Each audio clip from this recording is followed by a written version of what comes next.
KPCC അധ്യക്ഷ സ്ഥാനത്തേക്ക് മുതിർന്ന നേതാക്കളായി ചരടുവലി. മുല്ലപ്പള്ളി, എം.എം. ഹസൻ, ജോസഫ് ആഴക്കൻ തുടങ്ങിയ പേരുകളാണ് പരിഗണനയിലുള്ളത്. തഴയപ്പെടുന്നതിൽ അതൃപ്തിയുമായി കൊടിക്കുന്നിൽ സുരേഷുമുണ്ട്. ഫുൾ ടൈം അധ്യക്ഷൻ വേണമെന്ന് സണ്ണി ജോസഫിന്റെ നിലപാട്. തന്നെ പദവിയിൽ നിന്ന് ഒഴിവാക്കണമെന്നാണ് സണ്ണി ജോസഫിന്റെ ആവശ്യം. ഷാഫിക്കും മാത്യു കുഴൽനാടന് വേണ്ടിയും ചരടുവലി തുടങ്ങുന്നുണ്ട്. സർക്കാർ അധികാരത്തിൽ വന്നിട്ട് മൂന്നാമത്തെ മാസമാകുന്നു. പക്ഷേ ഇതുവരെ പുതിയ കെ.പി.സി.സി അധ്യക്ഷനെ തർക്കം കാരണം തിരഞ്ഞെടുക്കാനാകുന്നില്ല. ദില്ലിയിലെത്തിയ സണ്ണി ജോസഫ് ഇനി ഒരു നിമിഷം പോലും പദവിയിൽ തുടരാനും കഴിയില്ല. അതുകൊണ്ട് തന്നെ അടിയന്തരമായി ഒഴിവാക്കണമെന്ന കാര്യം ദില്ലിയിലെ ചർച്ചയിൽ ആവശ്യപ്പെട്ട് കഴിഞ്ഞു. അങ്ങനെയാണ് പുതിയ കെ.പി.സി.സി അധ്യക്ഷനെ ചൊല്ലിയുള്ള ചർച്ചകൾ വീണ്ടും സജീവമാകുന്നത്. എ.ഐ.സി.സിയുടെ ജനറൽ സെക്രട്ടറി ആയിട്ടുള്ള ദീപാദാസ് മുൻഷി ഉടൻ തന്നെ കേരളത്തിലെത്തി ചർച്ചകൾ പുനരാരംഭിക്കുമെന്നാണ് സൂചന. എന്നാൽ ഒരാൾക്ക് ഒരു പദവി മാത്രം മതി എന്ന കാര്യത്തിൽ തത്വത്തിൽ മുതിർന്ന നേതാക്കൾ തമ്മിൽ ധാരണയായിട്ടുണ്ട് എന്നതാണ് സൂചന.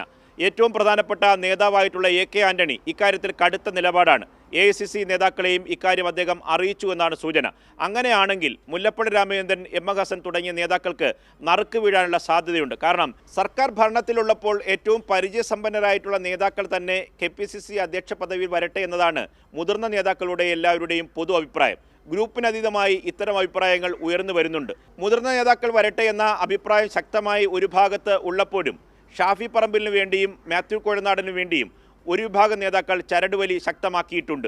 ചുരുക്കി പറഞ്ഞാൽ പുതിയ കെ.പി.സി.സി അധ്യക്ഷനെ ചൊല്ലി പല വിഭാഗങ്ങൾ, പലതരത്തിലുള്ള ചർച്ചകളാണ് കേരളത്തിൽ നടക്കുന്നത്.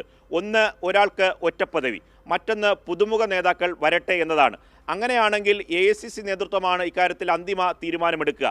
ഒപ്പം തന്നെ എ.കെ. ആന്റണിയുടെ അഭിപ്രായവും ഇക്കാര്യത്തിൽ ഏറെ നിർണായകമായി മാറുകയും ചെയ്യും. നിർമ്മൽ ചക്രവർത്തി, കൈരളി ന്യൂസ്, തിരുവനന്തപുരം.